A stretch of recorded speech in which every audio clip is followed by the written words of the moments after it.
It is the size of a small flashlight. The label on the side says $20 at any hardware store in this country. What is inside it has been keeping American engines running for 60 years, and the federal government made it useless on every car built after 1996. I am going to show you exactly what it does, how to use it, and why the men I served with in the United States Marine Corps could time an engine by ear and a stopwatch.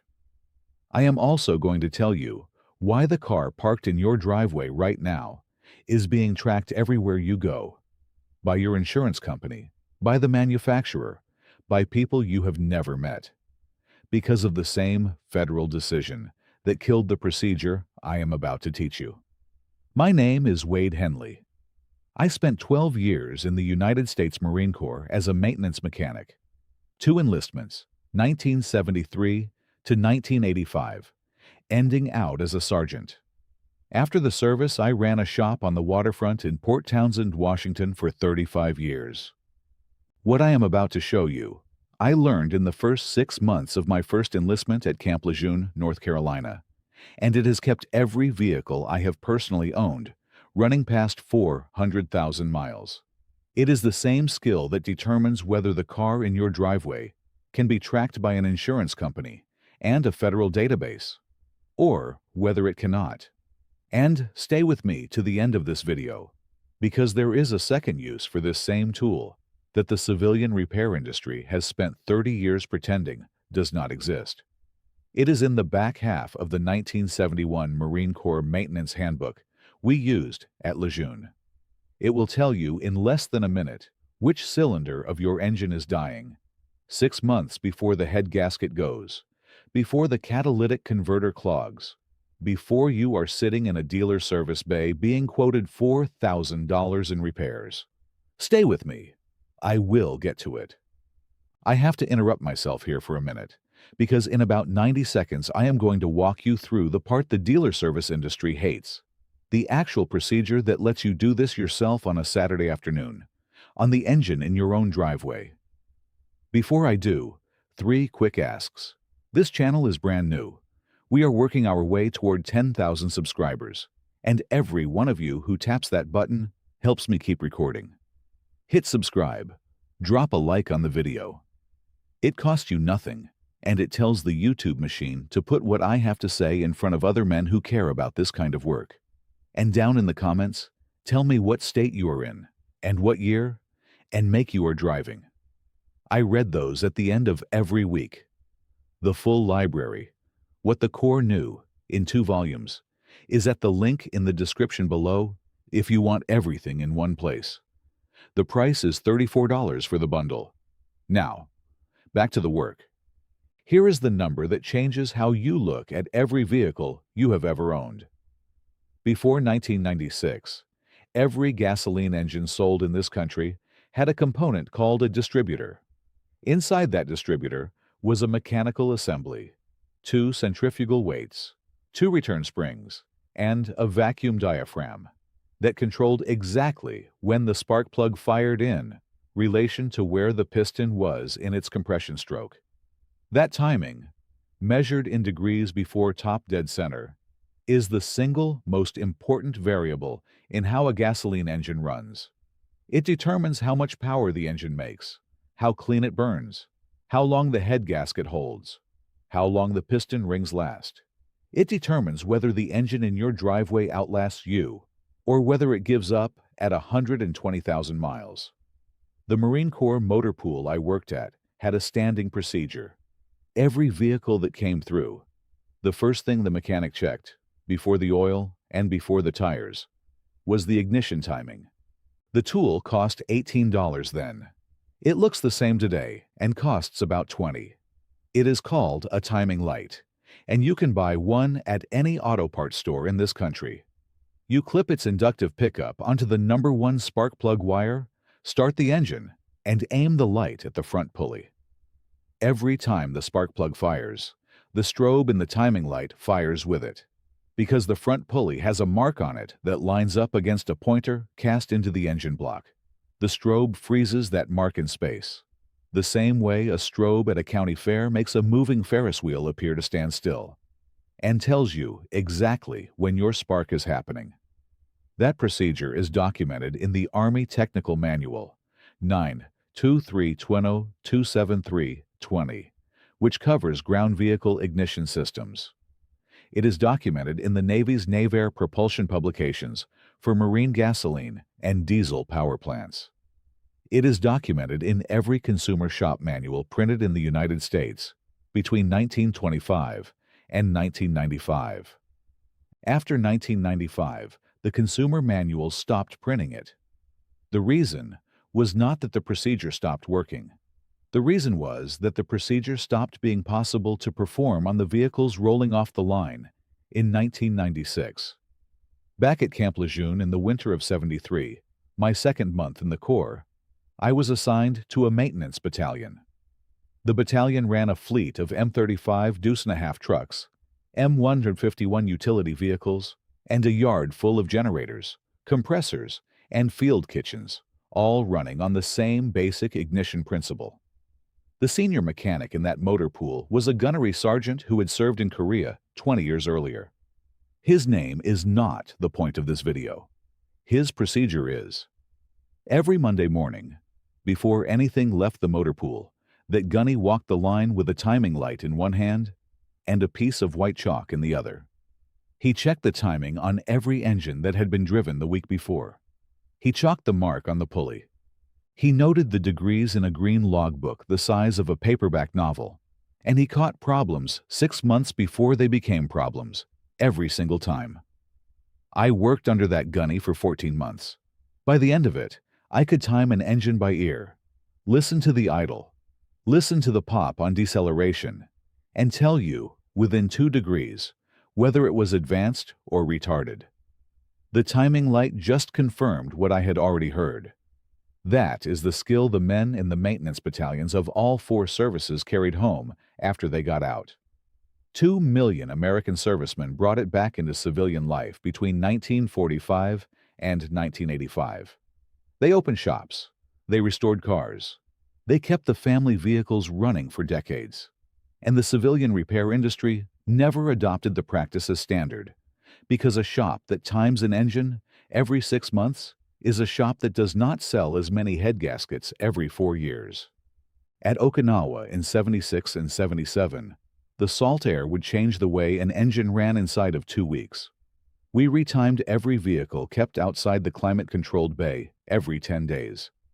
Civilian shops in Naha, half an hour up the coast, would charge a customer $800 in '76 money for a tune-up that did not include a timing check. They replaced the plugs, the wires, the cap, the rotor, the coil. They did not touch the distributor itself, because to touch it correctly required the timing light, 20 minutes of focused work, and a hand that knew what it was doing. The light, the time, and the hand cost more than the parts. So the parts got sold, and the procedure got skipped. Now here is where the mechanism turns. In 1990, the United States Congress passed the Clean Air Act amendments. Buried inside that law was a section authorizing the Environmental Protection Agency to mandate uniform, onboard diagnostic systems for every gasoline vehicle sold in this country. The EPA released its rule in 1994. The rule took effect for the 1996 model year. It is called OBD2, Onboard Diagnostics, version 2, and it is the single largest change to the American passenger vehicle since the introduction of the electric starter in 1912. What the OBD2 rule did was require every car sold after 1996 to be controlled by a single electronic control unit, the ECU, that manages ignition timing, fuel delivery, emissions, and every other major engine function. The distributor, the mechanical assembly I just described, was removed. The timing was no longer mechanical. It was no longer user-adjustable. It was locked in software at the factory and made inaccessible to the consumer who owned the car. The justification was emissions control. A computer-managed engine, the EPA argued, would pollute less. That argument is narrowly true for the first 60 or 80,000 miles. After that, the sensors begin to drift, The timing drifts with them, and there is nothing the owner can do about it, because there is no longer a screw to turn. Read carefully what happened next. The same 1996 rule that mandated the ECU also required every car to carry a standardized diagnostic port, the OBD2 port, under the dashboard of every modern vehicle. That port was originally for emissions inspection.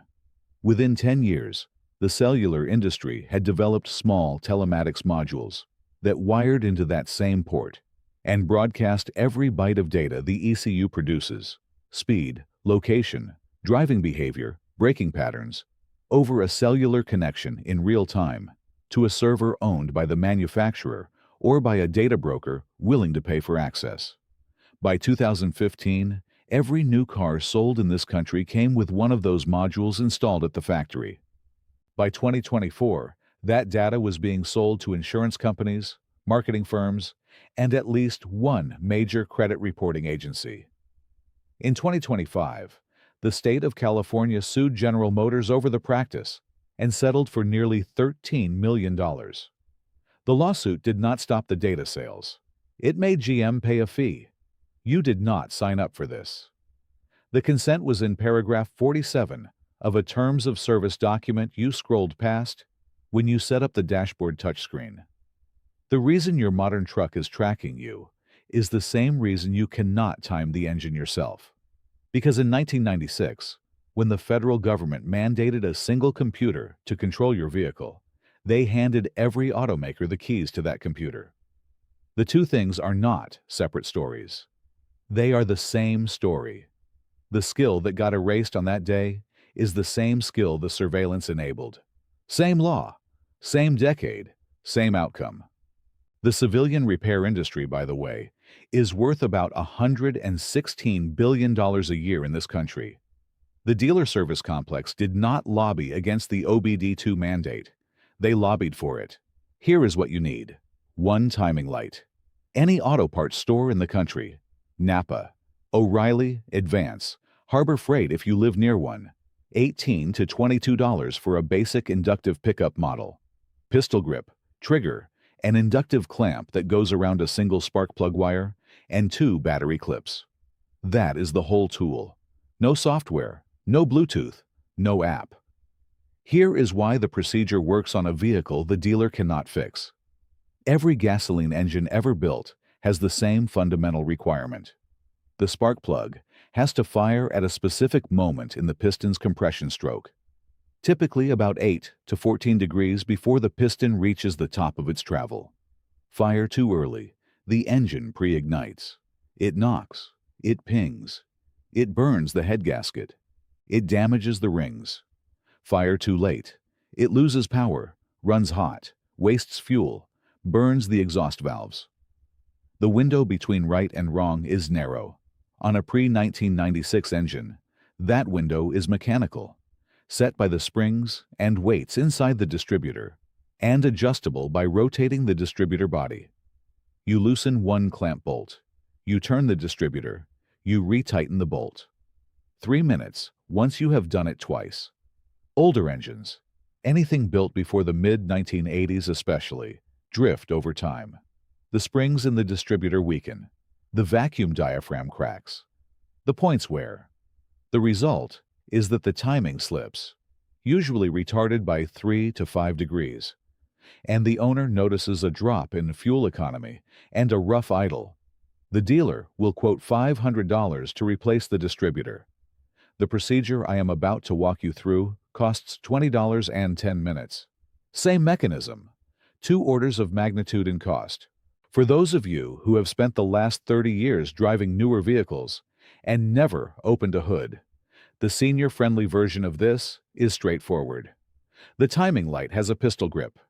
You hold it like a flashlight with one hand. You do not need to bend, crawl, or strain. The front pulley is at the front of the engine, visible from above with the hood up. If you have a son, a grandson, or a neighbor who would like to learn this skill on a Saturday afternoon, this is the project. 90 minutes the first time. 20 minutes from then on. Here is the procedure, step by step. You need the timing light, a piece of white chalk, a half-inch wrench, and 10 minutes. Park on a level surface. Set the parking brake. Open the hood. Find the front pulley of the engine. The large pulley at the very front, driving the fan belt or serpentine belt. Look for the timing mark cast into the edge of the pulley. It is a small notch or thin engraved line. On most engines, you have to clean the area first because 20 years of road grime will hide it. Wipe it down with a rag and a little brake cleaner. When you find the mark, run the chalk along it so it is visible. Mark the pointer on the engine block too. The small piece of metal sticking out next to the pulley with degree numbers stamped on it. Find the number 1 spark plug wire. Number 1 cylinder is the front cylinder on most American engines. But on some inline 6s and V engines, the firing order numbers them differently. The owner's manual or any factory service manual tells you which wire is number 1. Clip the inductive pickup of the timing light around that wire, only that wire, and make sure the arrow stamped on the clamp points away from the spark plug toward the distributor. Reverse it, and the light will not fire correctly. Hook the 2 power clips to the battery, red to positive, black to negative, same as jumper cables. Start the engine. Let it warm up for 2 or 3 minutes until the choke comes off and the idle smooths. Disconnect the vacuum advance hose at the distributor and plug it with your finger or a small bolt. This lets you read the base timing without vacuum advance influencing the number. Aim the timing light at the front pulley. Pull the trigger. The chalk mark on the pulley will appear frozen, sitting next to the pointer on the engine block. Read off the degree number. If the factory spec for your engine is 10 degrees before top dead center and the chalk mark is sitting at 6, your timing is 4 degrees retarded. If it is sitting at 14, you are 4 degrees advanced. Either way, you now know. To adjust it, shut the engine off. Loosen the distributor clamp bolt with your wrench, just enough to let the distributor body rotate, not enough to remove the bolt. Restart the engine. With the timing light still aimed at the pulley, gently rotate the distributor body. Rotating one way advances the timing. The chalk mark moves toward the pointer. Rotating the other way retards it. You will see the mark physically move as you turn the distributor. When the mark sits exactly where the factory spec says it should be, the spec is usually printed on a sticker under the hood. Stop turning. Tighten the distributor clamp bolt. Reconnect the vacuum advance hose. Shut the engine off. You are done. 3 minutes of actual work. 10 minutes counting the warm-up. A vehicle that has been timed correctly will idle smoother, accelerate cleaner, and return between 5 and 12% better fuel economy than one drifted 3 to 5 degrees off spec. On a daily driver doing 12,000 miles a year at current pump prices, that is $60 to $140 in fuel savings every year for 10 minutes of work and a $20 tool. Over the decade, you have owned the vehicle, $600 to $1,400 you did not give to the dealer, and the dealer, by 1996 federal law, cannot perform the equivalent adjustment on the cars they have been selling you since. Now, here is the honest part. You will not hear this from anyone selling you a tune-up kit. The procedure I just walked through works on every gasoline engine built in the United States with a distributor, which is essentially every gasoline passenger vehicle sold here through the 1995 model year, plus a small number of heavy-duty trucks and specialty vehicles that ran older designs through the early 2000s. It does not work on engines with distributorless ignition, which is what every passenger car built after 1996 has. There is no distributor body to rotate. The timing is locked in software. You would need a manufacturer-authorized diagnostic tool to even read it, and you cannot adjust it without dealer permission. If the vehicle in your driveway is a 1997 or newer car or light truck with a conventional ignition system, this specific procedure is not for that vehicle. The skill itself, the understanding of what ignition timing is, and why it matters, still applies, Because the underlying physics has not changed. The engineering has just been hidden behind a screen the manufacturer controls. Two further honesty notes before I move on. If your distributor itself is already failing, the shaft bushings worn, there is play when you wiggle the rotor by hand. The vacuum diaphragm holds no vacuum. Then no amount of timing adjustment will hold. You can set the timing perfectly on Tuesday and find it 3 degrees off by Friday. A distributor with more than 200,000 miles on it may need to be rebuilt first.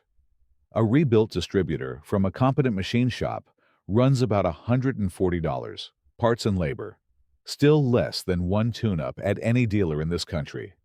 And finally, on certain engines, particularly the high-performance V8s from the 70s, the factory timing spec is conservative by design, set for warranty disposition, not for engine longevity. Capping that conversation there. The library covers it in Chapter 8. Now, the part I promised you at the start of this video. Stay with me, because this is the use of the timing light that the civilian repair industry has spent 30 years pretending does not exist. And it is the use that is buried in the back half of the 1971 Marine Corps Maintenance Handbook we used at Lejeune. The same $20 timing light that reads your ignition timing can also tell you in less than a minute which cylinder of your engine is dying. The procedure is called cylinder isolation strobe diagnosis. The gunny in my motor pool taught me this in '74. You hook the timing light up exactly the way I just showed you, on the number 1 spark plug wire. You aim the strobe at the front pulley and you watch the flash. Then, you move the inductive clamp to the number 2 wire. You watch the flash again. Then number 3. Then 4, 5, 6, and so on, all the way through whatever cylinder count your engine has. On a healthy engine, every cylinder produces a strobe flash that is sharp, bright, and consistent. The chalk mark on the pulley appears clean and stationary at each one. On a cylinder that is misfiring intermittently, the strobe stutters. The chalk mark seems to jump or skip. On a cylinder that is producing weak combustion, a worn ring, a leaky valve, a coil starting to fail, a fouling plug, the strobe pulse is visibly dimmer than the others. The healthy cylinders all flash with the same intensity. The dying cylinder flashes weaker. You can see it with your own eyes, walking around the engine bay in less than a minute per cylinder. No diagnostic computer required. No engine teardown. No $500 smoke test. What every motor pool in this country knew is that the timing light is not a timing tool. It is a diagnostic tool. Setting the ignition is one of the things it can tell you. Identifying a cylinder that is going to fail 6 months from now. 6 months before the head gasket lets go, before the catalytic converter clogs, before you are quoted $4,000 in repairs you cannot refuse, is the other thing it can tell you. Both uses cost the same $20. The civilian repair industry has spent 30 years training the American consumer to believe that diagnosing an engine requires a computer. It does not. It requires a strobe and a man who knows what he is looking at. And this was not a Marine Corps procedure. The Army Technical Manual 9232-273-20, the one I mentioned at the start of this video, laid out the same procedure for ground vehicle ignition systems in the early 1960s. The Navy's NAVAIR publications, the propulsion handbooks for marine engines, covered an equivalent procedure for marine gasoline and diesel power plants. The Air Force's technical orders for piston-driven aircraft engines had a version adapted for radial engines used on T-6 trainers and other prop aircraft right up through the 1970s. 3 branches, 4 manuals, 1 procedure.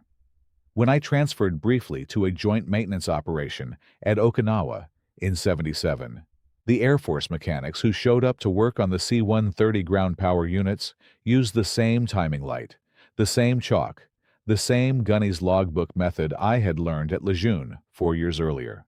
Different uniforms, same wrench, same procedure.